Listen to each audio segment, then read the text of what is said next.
Welcome to the Immigrant Entrepreneurs Podcast, where our mission is to inspire, impact, and influence other immigrant entrepreneurs to follow their dreams and create the future they want.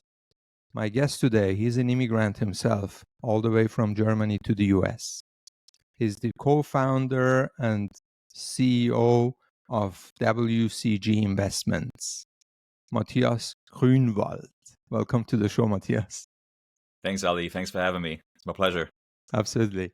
Matthias, tell us, I gave it away. You came from Germany, but tell us where you are and what you do and your story. Sure. Yeah, I was born and raised in Germany, moved here to the US 13 years ago to Greenville, South Carolina. The reason why I moved here was because of the W-2 I was at that time. I was a chief operating officer at that company for automotive manufacturing. And then a couple of years ago, I started investing in real estate and kind of did my own thing, full entrepreneurship at that time, and bought my first duplex and then a fourplex and then RV parks, apartments, and now I'm doing fully mobile home parks with me, myself and my partners. So that's what we're mainly buying right now, really focusing on that one niche, going an inch wide and a mile deep on mobile home parks. And that's what we're doing, mainly buying them in the Southeast, in all the good, landlord-friendly states, so to speak. We're scaling pretty rapidly right now. Awesome. So when you came here, you were on W-2, meaning you came as an employee to the US, and then at some point you were like, hey, I'm going to do my own gig? That's correct. Yeah. Gotcha. Okay. And then how did you get into real estate and real estate investment?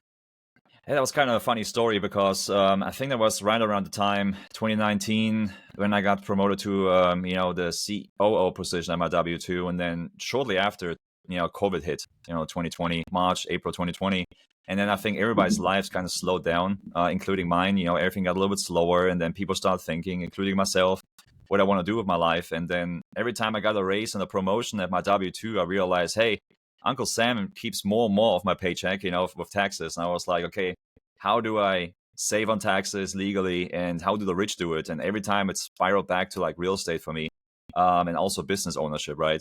So I did a lot of research, listened to podcasts, read books on real estate, and then really just try to figure out which niche I want to go into, because there's so many ways how you can make money in real estate. And then in the beginning, I just wanted to start with like small multifamily, like a duplex, get it rented out, starting small with baby steps. And then, slowly just did more and more research and realized, hey, this is working. And this is really, really nice. But then I also realized when I did like duplexes and fourplexes, I have to buy like a lot of them and invest a lot of my capital to get to like, the financial freedom number, to get out of the red race, meaning getting out of the W-2. And then I was like, okay, how can I supercharge this? And then I figured out, okay, what are the big players doing? And they go into commercial real estate, buying larger properties, multiple units, multifamily, triple net warehouses, industrial. That's a whole different niche by itself. And then I joined masterminds with like-minded people that did it before. And I always like to say, if you want to know the road ahead, ask the people that are coming back. And then I always try to be in rooms where people are much smarter than me to learn from them. Then I realized, this is the way to do this, but it's a team sport. So that's where I met my current partner that I'm working with, and he was heavily in mobile home parks already, and he really got me into that niche very deeply and explained to me all the benefits. The rest is history. Now we're just buying them up everywhere where we can, where they make financial sense to buy. And right now we're syndicating all the deals, means we're pooling investors' money to buy those deals and then managing them and then double our investors' returns. Very, very, very exciting. So when you talk about getting investors on board, how do you do that? Do you just walk out to the street and start looking for investors, or what does the process look like? Yeah, there's different ways to do this. So I mean, social media is a good place nowadays, and you can build a big brand and followers on social media. And the investors are not really only looking at the deal, but are also looking at the person they're investing with. So you have to build relationships with people. When you get started as capital raiser, so to speak, or in syndicating, the first deals are mainly people you already know, like friends and family, They're called like the triple Fs, the friends, families, and fools gonna invest with you in the beginning. And then, later down the road, you're gonna build that brand. And then right now, where we are right now, we have investors, they're repeat investors because we already give them distributions, we double their money, and they tell their friends and, their CPAs and, their family. And then all of a sudden you triple or quadruple your investor base. Weekly, I get people I never heard of that just contacting me, want to invest with us because we build a track record in a few years. So it starts slow. I mean, that's why you have to start with like smaller commercial properties. You cannot just jump in and buy like a 200 unit apartment complex right away, unless you have a great following and a lot of investors. Mm-hmm. But many people like myself have to start small and then find a way to build that reputation, really just building that muscle and build that brand. And then at that point, you just put rocket fuel on it and, keep building that muscle. And, I'll have a few follow-up questions, but before we get there, when investors come and invest with you, why is someone, that's your chance to pitch, my friend. Why is someone coming to invest with you rather than going on stock market or doing something themselves, Yeah, that's a good question. So, I mean, real estate, it's always collateralized, right? So you always, there's always real estate behind. There's land, there's glass, there's brick behind it, dirt. It never goes to zero. Real estate usually goes up in value. It can go up and down, of course, and there's crashes like we had in 08 or 09, obviously. But with commercial real estate, it's all really depending on the NOI, the net operating income. So it's really like running a small business for each deal, so to speak. And then the higher the NOI is, the higher the value is. And without getting too technical, there's cap rates, which is basically how you multiply the NOI in layman's terms. So our audience can follow me what I'm talking about. But you can go, there's a whole different episode how to value those properties. But what I'm trying to say is if you operate them well, that will never go to zero. In the stock market, you have really no control where you invest. You can diversify, obviously, to minimize your risk. Why to invest with us is mainly because it's real estate. It's in my opinion, our opinion, the best investment you can make, the best asset you can invest in. It has tremendous tax benefits, which I love. So we have a lot of investors just investing because of the tax benefits. They just have to wipe out like $50,000-$60,000 off a tax bill because they have a business on the side and they need to wipe out taxes legally. Of course, I always like to mention that legally. The way we do cost segregation studies on our properties, our investors get major tax benefits and get cash flow on top of it. So we do quarterly distributions and we have very open book. So we always sending monthly newsletters out to everybody and to show what the financials are. There's no sugarcoating. And I have investors that asking like, hey, can I see all your metrics you guys using to run your business? And I have calls with them and I go through the financials. I open the software that I'm using up. I'm showing every single detail and we can go into every single transaction. And I'm sure that not everybody does it. Not every syndicator is that open. But we are, because we run the business very transparently to our investors. And we show them where the struggles are, where the challenges are. And we show them also where we're excelling, basically, on the business plan. So I think that really makes us stand out to other syndicators. How much control do I have if I invest my money with you guys? How much control do I have over what happens with my money? When can I cash out? How long I'm going to keep it? How much return I'm going to get on it? And so on and so forth.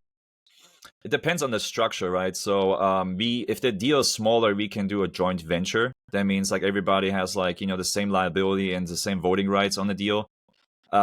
Usually we do this for smaller deals. You shouldn't have like 20, 30 people on the JV, typically on the real estate deal. So what you usually want to do is like a syndication, and there's two different types of syndications, like 506B for non-accredited investors that you can get on the deal, and then 506C for accredited investors. But they have only limited liability, and the limited liability is really their investment only. So they have no liability. Whatever happens to the deal, other than the investment can get lost, basically. There's bad syndicators out there. There's bad apples in every industry. They might completely run a really great deal into the ground because they don't really manage it well, and they could, and it happens, it happened before in the last couple of years. They can lose investors' money. So that's the only liability they have as an LP, which means limited partner. Myself and my team, we are the general partners, the GPs. We are responsible for the money. We're the shepherd of that money. And we always make sure the investors get paid first. So as soon we start taking over a deal, we're always accruing and saving money for the investor returns first before we get paid. basically. But from a voting right perspective on the syndications, there's no like board meetings where the investors come on board and we voting with 50 people, so to speak. You're basically handing the money over to an operator you trust to get your returns as promised. And of course, again, like I mentioned earlier, we keep full transparency on the financials and give monthly updates. Mhm. Is there a minimum investment that you guys are looking? You're like, hey, under, I don't know, 50K, don't call us. And if you want to invest at less than 6 months, also don't call us. Yeah, but usually not less than 25.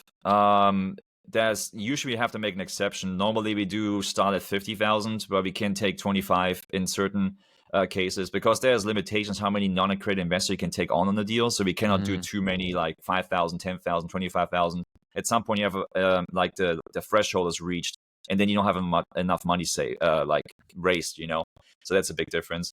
And usually the money is usually tied up at least 5 years, or we can cash out earlier if we're done with the business plan earlier and can refinance the property. So if we refinance, we basically pull out debt-free money, tax-free money, I'm sorry, with new debt, so to speak, and can distribute that money to our investors basically, assuming we have the business plan achieved. So what that means is basically if we did all the capex we wanted to do, all the capital expenditures, and we have all the rents increase to market, and we are done early before the 5 years are up, like after 2 or 3 years, which my partner and I have done before, that means we actually accelerate in the returns, and then you get your money back earlier, but you stay in the deal still as a limited partner if you keep the deal long term, and you still get cash flow, but you have all your money back. So at that point, you have infinite returns, if that makes sense. So yeah, if somebody wants to invest money for 6 months, this is not the right tool to use because we would need, sometimes you won't get the first distribution until the first 6 months anyway, because we have to onboard sometimes 200 people. We have to make the improvements to the property. We have to increase rents after, etc. Get everything stabilized. That will take at least, about 6 months, depending on the business plan and how big the property is. So definitely somebody that can actually put the money there for a couple of years is our avatar of investor. Gotcha. All right, let's get into mobile home parks because that's what you said. That's what you guys are focused on. All right. Correct. Tell our audience what a mobile home park is for those who haven't used one or maybe not live in the US. Yes. Yeah, that's something I have to explain a lot because I come from Germany and people were like, mobile home parks? You mean trailer parks like an 8 Mile, Eminem, Slim Shady? I was like, yeah, kind of. But there's trailer parks and there's manufactured communities, right? Manufactured home communities. So it's basically manufactured homes. They are manufactured in a facility from different manufacturers. There's Fleetwood out there is a big one, Clayton Homes, Legacy. And you can buy those homes straight from the factory. They set them up and people live in there. Nowadays, the standards are so high. They're really nice homes. So you can get like a 3-bedroom, 2-bath. They're really big, big footprint. And the really big difference is they just get delivered like an Amazon package almost, right? Of course, it's a little more complex than that. But it's a very affordable housing for people here in the US. So not only US, I know in the people around the world, they have an affordability issue from a real estate perspective, and especially in the US. And in some markets where, there's a lot of growth and inflation has been a challenge over the last couple of years, manufactured housing is really booming right now because it's one of the last non-government subsidized, asset classes out there that's really in an affordable housing niche, so to speak. So there's a lot of demand for it, a lot of demand. The supply doesn't really go up either on the parks itself because the counties and cities don't really like them too much. And the main reason for that is because we as an operator don't pay a lot of property tax on those because it's a mobile park has a lower value compared to like an apartment complex. For example, if a 100-unit apartment complex might pay like $80,000 to $120,000 on property taxes, we might only pay 20 or 30. So they want to get those apartment complexes out there. They pay a lot more taxes. There's much more revenue, and also the stigma. Mobile home parks can be really trashy sometimes, and apartments too. But we don't invest in really the trashy ones, right? So in real estate, you have like different classes that you do to classify quality of a park or of a property. We usually try to be like in a B or C class, and if it's a C, we try to get into a B quality by investing money in capex, improving the roads and getting rid of bad tenants, etc. In fixing up homes if they're owned by us. in those mobile home parks. So we love the asset class for the reason that we call them very sticky tenants. For the reason, if the homes are owned by the tenants, which means they own the home, but they actually lease the land from us, they won't move their home because it costs thousands of dollars to move that home, $5,000-6,000. I talked to people, they wanted to move somewhere, and it was $10,000 for them to move their home. Because you have to really get like a specialized company out there. You have to pull permits to get it moved, and you have to find another park, etc. It's pretty difficult. That means you have tenants. We have tenants in our place they've been there since 1994, like 31 years. They live in the same park, so you don't have much turnover. That's why we love the income stability of it as well. So that's why we're super bullish on it. There's such a high need. Supply doesn't really get increased on those. And then you have very sticky tenants. There's not really much turnover, so to speak. And you're filling a niche of affordable housing on top of it as well, which makes you feel good. Affordable housing is needed. That's why we might like mobile home parks so much. You can really provide like a safe and clean place to live for people for really relatively cheap compared to apartments and single family homes. Gotcha. So do you guys work with a lot of land investors? Not really land investors. Where you buy your land from? We don't do development yet, so there's some people out there that do it, but it can be challenging. I'm sure there's money to be made. We buy existing parks. They're usually mismanaged, or they're not at full potential. Meaning is there might be a lot of vacant mobile homes. They are owned by the park owner, or there are vacant pads, we call them, or vacant lots, which means there's just like the infrastructure is there, but somebody pulled their home out because the operator was terrible. And somebody said, you know what, I'm going to leave and go somewhere else. I can't take this anymore, or whatever. So, and then we actually bring new homes in, or even used homes, or we attract other tenants to move their home from a park they don't like to ours, and we pay their moving costs for the home, because they couldn't afford it. But, we take happily a new tenant to our park that wants to be in a higher quality park. So that's the business plan we usually are deploying, developing. Not yet, but maybe that's in our future. Gotcha. So you're not okay, gotcha. You're not buying land and getting the permits and all the things and going through this cycle. Okay, you basically buy the end product, which is the mobile home park, and then let's say you upgrade it in one way or another. Is that right? That's right. Exactly right. Okay. And in this case, are you also operating the mobile home parks, or do you have partners who operate it? Yeah, it's all of us. I mean, we have an asset management team. We call it asset management because they're managing the asset, like the name says. And we have property managers, community managers that live on site. They kind of got boots on the ground.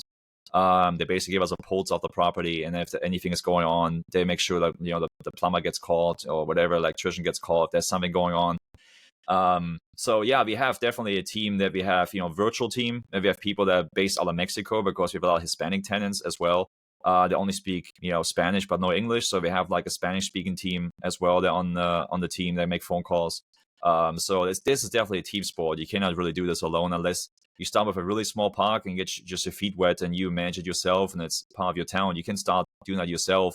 But at some point, you probably need to build some kind of team, even if it's just like VAs, like virtual assistant that you have to hire to help you with the operations. But yeah, I see many people start with like a 9-unit park and they just buy it themselves, and manage a couple of tenants. And if all the homes are owned by the tenants, there's not really a ton that needs to be done other than stay on top of collections. And that can get out of control too. So people, like every human, they're like children, try to find the limits. And then we see a lot when we take new properties over, they try to see how far they can push us paying late the rent. And then when we would file eviction, and usually if you drop the hammer early, you set the tone and people pay on time. So that's something you have to stay on top of as a small operator also. And then, this is our typical operation challenges are like, collections and maintenance requests, stuff like that, typical. I mean, it's the same as like a single family home. There's plumbing issues, electrical issues. If we own the home, they're called park owned homes. And then there's tenant owned homes. Those we don't touch because it's their responsibility. But you also own these parks that have tenant-owned homes on the land, right? Correct. Yeah, we have parks that have all tenant-owned homes. So we own one park that has 75 homes in Oklahoma City, and they're all tenant-owned. We do nothing but like maintenance on like the infrastructure. There's septic tanks and stuff that need to be pumped from time to time and stuff like that. There has a well system on site. We have to test the water monthly, and that's stuff we're responsible for. You basically run like a mini city Mm-hmm. almost with some of those parks. And then we have parks where we have both. Like we have 100 units here in my town, Greenville, South Carolina, and there's 50 park-owned homes and 50 tenant-owned. So for the 50, you're responsible for the homes. For the other ones, you don't. But what we like to do is in Power Business Plan, we actually selling those park-owned homes off to get them off our balance sheet and sell them to people over like rent-to-own contracts, like lease options. Mm-hmm. So that enables people to get really affordable housing. They're paid off over 5 to 10 years, and they just pay the same amount as I would rent. The only difference is they pay for their own maintenance and repairs. And we tell the people like, hey, look, if your toilet is leaking, it costs us like $150, $200 to get somebody out to fix it. Most of the people that live in mobile homes, they're very handy. You can fix it yourself for $15 if you get the parts from Amazon. You know what I mean? It's a win-win for everybody. You own a home in one day, and then your maintenance costs are a lot cheaper, because at some point we have to the repair and maintenance costs are going to be distributed over rents, right? So in that sense, you enable people to have an affordable housing, and also manage the property much leaner. Which again, back to my point earlier, increases the NOI, the net operating income, increases the value of the property as well. So everybody wins. The tenant wins, we win, investor win. So it's like a really beautiful concept. So do you guys then exit the parks at some point? Let's say you go you go in low, and then you do the work and you develop the property, you increase rent, you do whatever it's needed to increase the cash flow. And once you have increased the cash flow, are you going to exit and sell the property, or you keep it? We usually keep it Okay. because at that point, they're stabilized. They're usually assets that are pretty easy to manage. The team is used to all the nuances of the deal already. Then we just keep it. If it's a pain in the neck to manage, then we will consider selling, and then just say, okay, you know what? And all the investors get paid out, have some great returns. We just move on. Of course, the investor would like to see where we stay in it and then refinance, Mm-hmm. and everybody gets their money out, and then whatever they collected already on top of what they're getting back, is their total returns. And then at that point, all the capital that was invested is returned, and it's just infinite returns. So that makes investors really happy. And then they're just going to be like, oh, I took 50,000 and now it's 100. Please do it again, make 200 out of it. And then you have 10 of those, 20 of those people. And all of a sudden, like their machine, their flywheel's going, and you have a lot of happy investors reinvesting. So it really depends on the deal if we keep it or not. But most of them we do. Mm-hmm. All right, man. Now tell me about the challenges that you face as a mobile home park owner and someone who is growing the business with the speed that you guys are growing. I'm sure there must be challenges. Yeah, there certainly are. There's plenty of them. Definitely building that team quick enough, if you're scaling quick, is an issue. You have to get the right people on board. Hiring is really difficult sometimes. The right people and building the right culture and protecting that culture can be a challenge. You're doing really well on that. It's just a lot of work. That's a big challenge. And capital raising is not easy, especially when there's any turbulence in the political world, economy. As we are recording this, it's April 2025. And there's a lot of talks about tariffs and this and that, and it impacts a lot of things. And then investors usually keep the money pretty tight to their chest and just protect it a little bit. So it's a little bit harder to raise money. Even though they trust you and they trust the deal, they're like, I don't know what's going on in the economy. Let's wait a couple more months. In the meantime, you have a deal on the contract, you try to raise for it. And raising capital for us is getting easier and easier, but as you're growing, you need more and more of the capital to be raised. So you always the bar always gets reset higher and higher and higher.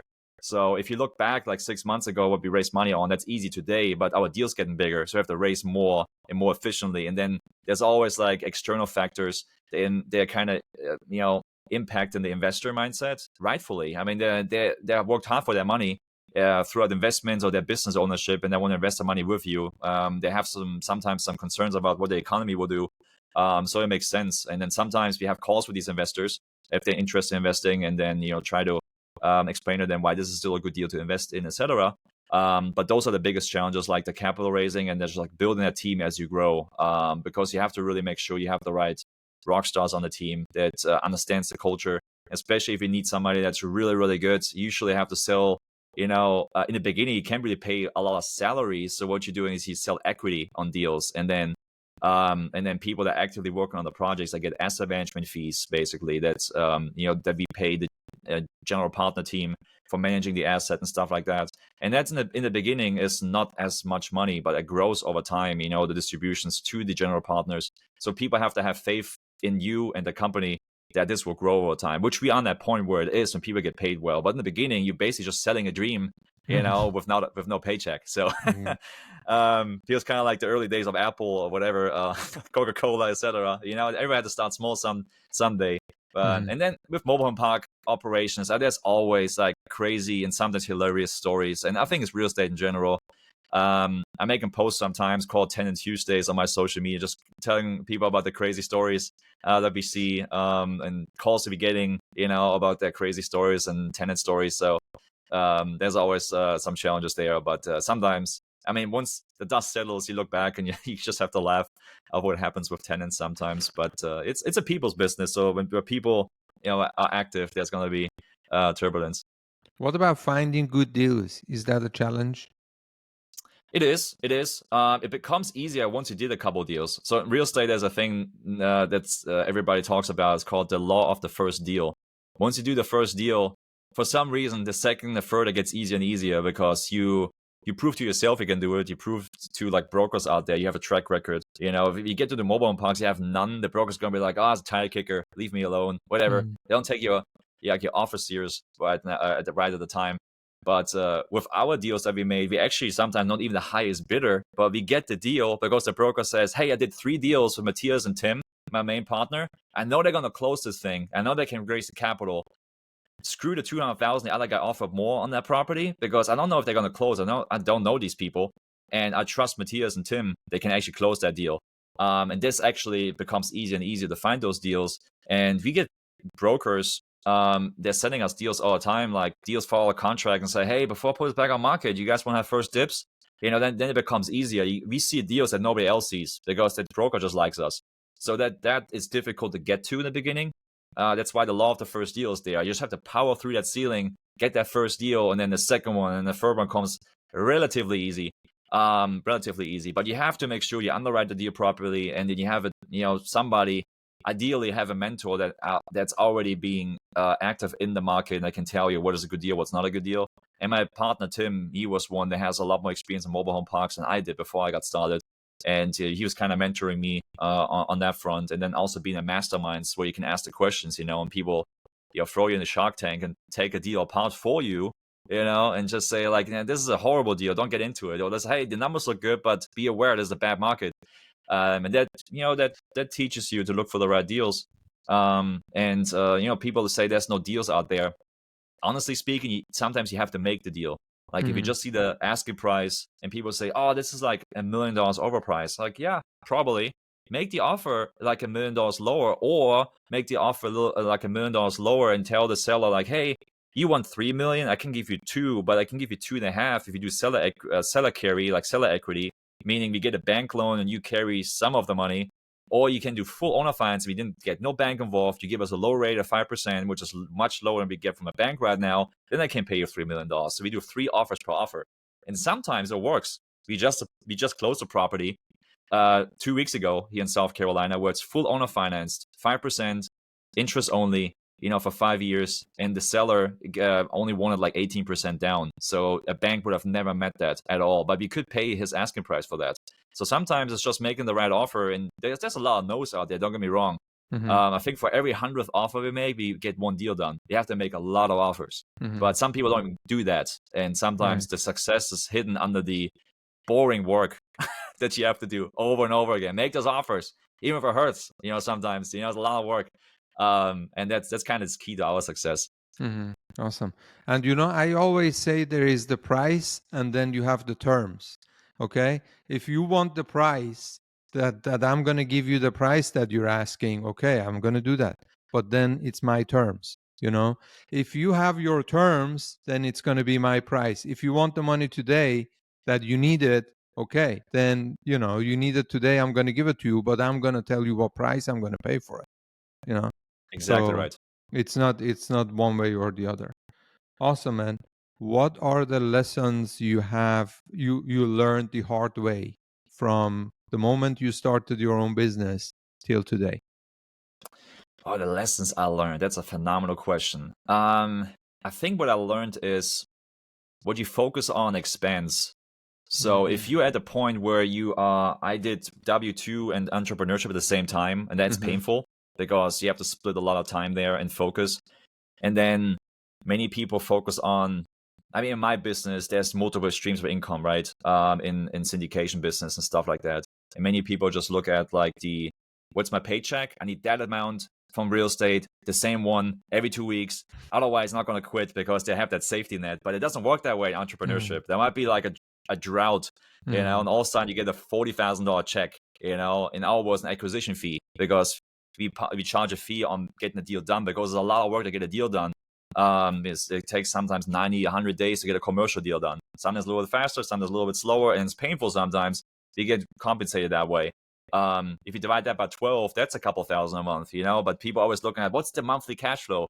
And you get that with asset management fee. We do syndications, and if you buy rental properties, you get a couple hundred here if you buy a good deal and stuff like that. But you have to completely switch your mindset. And I was challenged with that too. I was looking at a number like, I need this number, otherwise I can't make the jump. But sometimes if you have like a little war chest, prepared and say, okay, I have savings, I could refi this property because I have a couple properties myself, and I'm just going to go all in. And even if I, on paper, lose a couple $1,000s a month and make that jump, for example, I know if I focus on this one thing 100%, I can grow this twice as fast if I don't have to share my focus with a W2.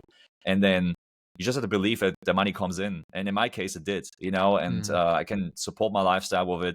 And it's actually kind of crazy how it sounds cliche, like focus on what you focus on expense, but it really works that way. It really does, and then you just do the repetitive, boring work over and over again. You become successful, as long as you keep pushing through. So the biggest lesson learned was like, this is a completely different world. You kind of eat what you kill.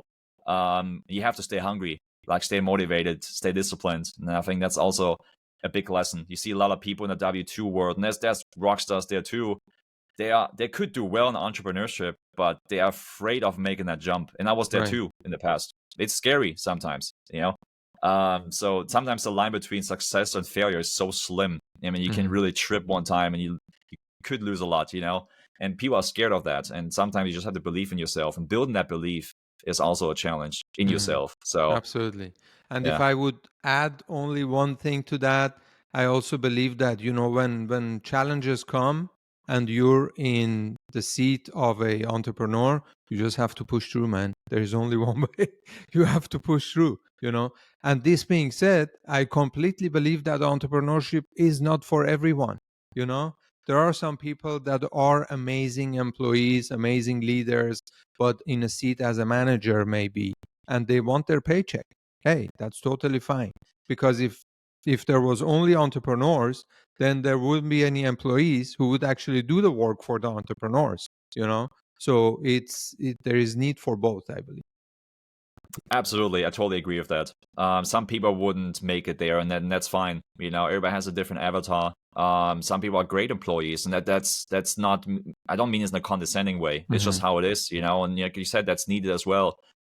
In a world like this, so yeah, I mean, entrepreneurship is not for everybody, but I know it's right for us, and on the audience listening here, right? And there's like a little fire and a little of craziness in us, And I think if you have it, then you know what you got to do, And if you don't have it, you might as well just stay at the W2, and that's fine too, Absolutely. But if you're all a little bit crazy, and I think you gotta be a little bit, to make it in that world just a little bit, fanatic about yourself and your business, and be passionate about. Otherwise, that spark and that fire is going to diminish, and then that could really kill you in this business. Matthias, before we wrap up, where can people find you? And maybe if someone is thinking about it, how can they connect with you? Absolutely. So I'm very active on Facebook, LinkedIn, and also Instagram with my name, Matthias Gruenwald. Gruenwald spelled the international version because I'm in the US. So the Gruenwald, Gruenwald, if you ask an American how to pronounce that. But Gruenwald in German. And also under wcginvestments.com, you can also reach out there. You see on the front page, my partners and myself, and then you can also fill like a contact form. Get in contact with me. There's also my email address on there, and then phone number, etc. But those are the main ways, to get a hold of me. Also, always happy to give back. I think that's also a trait of entrepreneurs. Always love to give back and share their story. So I'm not going to charge for phone calls or anything. So somebody just reaches out, want to listen to my story and have questions how they can make an entrepreneurship and how I made that switch from W2 to entrepreneurship. Happy to help. So feel free to reach out. That's awesome. That's awesome. Thanks a lot, man. We will definitely link you up in the show notes so people can directly find you, but I wanted you to also tell them where they can find you. Awesome, man. Thanks again for coming on. I told you before we got on the show, I appreciate you taking the time. I appreciate anyone taking the time, coming on the show, speaking to the audience, and I also appreciate the audience giving their time and listening, because that's what's going to give us more reach and help us get the word out to people who need to hear this. We need both. One doesn't work without the other. So once again, thanks so much for taking the time in your busy day, in your busy entrepreneurial world, and coming on here and giving value to our audience and sharing your amazing story. It was a pleasure having you on, Matthias. All the best and much success to you. Thanks, Ali. It was my pleasure. Thank you so much for having me.